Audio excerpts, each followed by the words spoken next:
আমরা আগামীকাল ঐতিহাসিক সোহরাওয়ার্দী উদ্যান থেকে আমাদের পরবর্তী আলটিমেটাম ঘোষণা করব। এই নারী কমিশন বাতিল করতে হবে। তাদের প্রস্তাবনা নিয়ে কোনো আলোচনা নাই। 318 পৃষ্ঠার পূর্ণাঙ্গ প্রস্তাবনা বাংলাদেশ থেকে আবহমান কাল ধরে চলে আসা পরিবার ব্যবস্থাকে ধ্বংস করবার নীল নকশা, বাংলাদেশের সভ্য সমাজে সমকামিতাকে প্রমোট করবার ব্যবস্থা। কিসের আলোচনা? কার সঙ্গে কথা বলবো আমরা?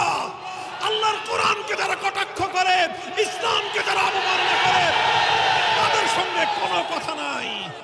হেফাজতে ইসলাম বাংলাদেশ আহত আগামীকালকের সোহরাওয়ার্দী উদ্যানের ঐতিহাসিক মহাসমাবেশকে সফল করার লক্ষ্যে আয়োজিত পল্লবী থানার উদ্যোগে আজকের এই গণমিছিল পূর্ব সমাবেশে উপস্থিত সংগ্রামী সভাপতি, উপস্থিত কেন্দ্রীয় ও স্থানীয় নেতৃবৃন্দ, সংগ্রামী তৌহিদি জনতা, হেফাজতে ইসলাম বাংলাদেশ আজকে জাতির ঈমান, আকীদা এবং দেশ ও জাতির স্বাধীনতা রক্ষার জন্য মাঠে অবতীর্ণ হতে বাধ্য হয়েছে।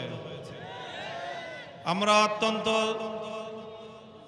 ভারাক্রান্ত হৃদয়ে আমরা লক্ষ্য করেছি যে আমরা বর্তমান অন্তর্বর্তীকালীন সরকার, যে সরকার প্রতিষ্ঠায় এদেশের আলেম সমাজের বহু রক্তের নজরানা পেশ করতে হয়েছে, ফ্যাসিবাদী সরকারকে উৎখাত করে একটি নিরপেক্ষ দেশের গণমানুষের আস্থার সরকার প্রতিষ্ঠা করার জন্য এদেশে অনেক মানুষ রক্ত দিয়েছে। ছাত্র জনতাকে রক্ত দিতে হয়েছে, জীবন দিতে হয়েছে। রাজনৈতিক দলগুলোকে অনেক কোরবানি ত্যাগ স্বীকার করতে হয়েছে, জীবন দিতে হয়েছে, প্রাণ দিতে হয়েছে। তবে সবচেয়ে বেশি রক্ত দিতে হয়েছে হেফাজতে ইসলাম বাংলাদেশকে। 2013 সালের শাপলা চত্বরের গণহত্যা, 2021 সালের মোদী বিরোধী আন্দোলনে পাখির মতো গুলি করে হত্যাকাণ্ডের শিকার হেফাজতে ইসলামের নেতাকর্মী, সর্বশেষ 2024 সালের জুলাই আগস্টের গণ অভ্যুত্থানে বাংলাদেশের তৌহিদি জনতা হেফাজতে ইসলামের সঙ্গে সংশ্লিষ্ট নেতা কর্মীদের প্রায় অর্ধ শতাধিক হেফাজত নেতা কর্মীরা এই জুলাই আগস্টের বিপ্লবে শাহাদাত বরণ করেছে। এত রক্তের উপর প্রতিষ্ঠিত হয়েছে যে সরকার, সেই সরকারকে প্রোটেকশন করা, সেই সরকারের পক্ষে রাজপথে বলিষ্ঠ ভূমিকা রাখা, বিভিন্ন দেশ বিদেশের সরকার বিরোধী পক্ষগুলোর অব্যাহত চাপের মুখেও সরকারকে সমর্থন দিয়ে তাদেরকে শক্তি যোগানো, এটাই ছিল হেফাজতে ইসলামের এতদিনের কর্মপন্থা। কিন্তু অত্যন্ত দুঃখ এবং পরিতাপের বিষয়, বিগত 19 এপ্রিল বাংলাদেশের চলমান সংস্কার কার্যক্রমকে স্তম্ভিত করে দিয়ে নারী বিষয়ক সংস্কার কমিশন যেই প্রস্তাবনা প্রধান উপদেষ্টা বরাবর জমা দিয়েছে এবং প্রধান উপদেষ্টার কার্যালয় থেকে তার অফিসিয়াল ভেরিফাইড ফেসবুক পেজে সেই প্রস্তাবনার সারাংশ উপস্থাপন করে সেখানে নারী বিষয়ক সংস্কার কমিশনের প্রস্তাবনাকে বর্তমান সরকারের ক্ষমতাকালীন সময়ের মধ্যে যথা দ্রুত সম্ভব বাস্তবায়নের পরিকল্পনা এবং প্রত্যয় ঘোষণা করা হয়েছে। প্রধান উপদেষ্টার কার্যালয়ের এই ঘোষণায় এদেশের তৌহিদি জনতার হৃদয়ে ক্ষোভের আগুন ধরে গিয়েছে, ক্ষোভের আগুন ধরেছে। আমরা যখন এর বিরুদ্ধে প্রতিবাদ জানাই, অনেকে আমাদেরকে বলে যে আলোচনার টেবিলে না গিয়ে রাজপথে আমরা কেন নামলাম। আমরা তাদের অবগতির জন্য পরিষ্কার বলতে চাই, আমরা আলোচনার টেবিলে অনেক কথা বলেছি। প্রধান উপদেষ্টার সঙ্গে কমপক্ষে সরাসরি প্রধান উপদেষ্টার সঙ্গে হেফাজতের কেন্দ্রীয় নেতৃবৃন্দ 4 দফা বৈঠক করে অন্তত মামলাগুলো প্রত্যাহারে আন্তরিকতার সাথে ভূমিকা পালন করবার আহ্বান জানানো হয়েছে, কিন্তু কানে পানি ঢুকে নাই। অন্যান্য রাজনৈতিক দলের নেতা কর্মীদের মামলা যেভাবে প্রত্যাহার হয়েছে, অদ্যাবধি হেফাজতে ইসলামের বিরুদ্ধে দায়েরকৃত প্রায় 350 মামলার মধ্যে কয়টি মামলা প্রত্যাহার হয়েছে আমরা জানতে চাই। কাজেই তারপরে কথা হলো নারী অধিকার সংস্কার কমিশন নিয়ে যেই প্রস্তাবনা তারা উপস্থাপন করেছে, বছরের পর বছর নয়, দশকের পর দশক ধরে এই বিষয়ে আলেম সমাজ তাদের সকল বক্তব্য এবং নারীকে ইসলাম প্রদত্ত যে অধিকার, ন্যায্য অধিকারের কথা এদেশের আলেম সমাজ বলে আসছে, হেফাজতে ইসলাম বলে আসছে। হেফাজতে ইসলামের 13 দফার মধ্যে অন্যতম দফা হলো নারীর জন্য ন্যায্য অধিকার প্রতিষ্ঠা এবং বাস্তবায়ন করা। এই সব কিছু জানা থাকা সত্ত্বেও প্রধান উপদেষ্টার পক্ষ থেকে নারী সংস্কারের জন্য যাদেরকে দায়িত্ব দেওয়া হয়েছে, যাদেরকে দিয়ে কমিশন গঠন করা হয়েছে, সেই কমিশন বাংলাদেশের 95% নারীর প্রতিনিধিত্ব করে না।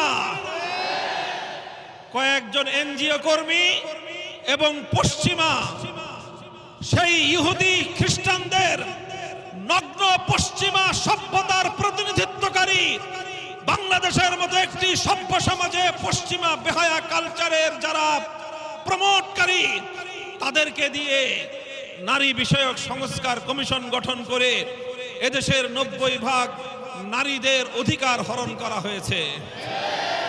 এরপর তারা যেই প্রস্তাবনা দিয়েছে, সেই প্রস্তাবনার মাধ্যমে মাতৃজাতির নজিরবিহীন কলঙ্ক করা হয়েছে। নারীদেরকে বেশ্যাবৃত্তির দিকে উদ্বুদ্ধ করার জন্য এখানে সুপারিশ করা হয়েছে। এখানে ইসলামকে, ধর্মকে নারী পুরুষের বৈষম্যের প্রধান কারণ বলে সরাসরি আল্লাহর প্রতি, আল্লাহর কোরআনের প্রতি কটাক্ষ করা হয়েছে। এরপরেও আমাদেরকে নসিহত করেন যে আমরা কেন মাঠে নামলাম। আপনারা যে অপকর্ম করেছেন, এতদিনে এই নারী কমিশনের প্রত্যেকটি কুলাঙ্গারকে তসলিমা নাসরিনের মতো বাংলাদেশ থেকে বিতাড়িত করা প্রয়োজন ছিল। আজ আমরা পরিষ্কার ভাষায় বলতে চাই, আমরা আগামীকাল ঐতিহাসিক সোহরাওয়ার্দী উদ্যান থেকে আমাদের পরবর্তী আলটিমেটাম ঘোষণা করব। এই নারী কমিশন বাতিল করতে হবে। তাদের প্রস্তাবনা নিয়ে কোনো আলোচনা নাই।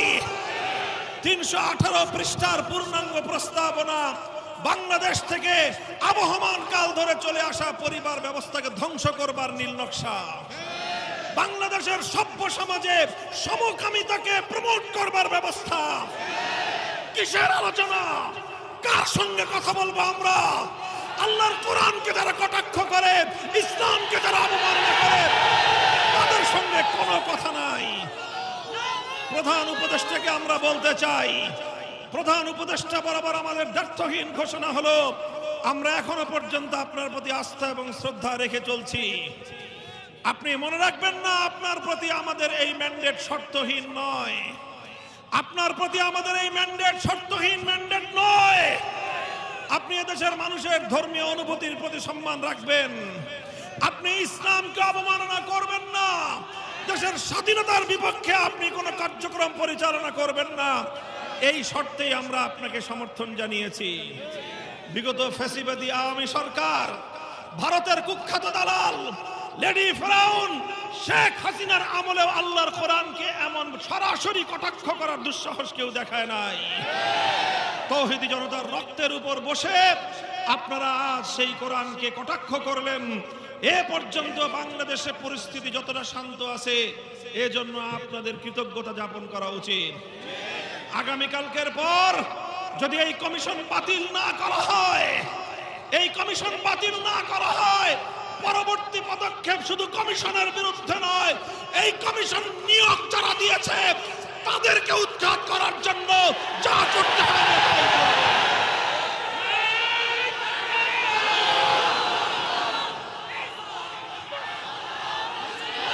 সংগ্রামী সাথী ও বন্ধুগণ, এখানে আজ আমাদের বক্তব্য সমাপ্ত করছি।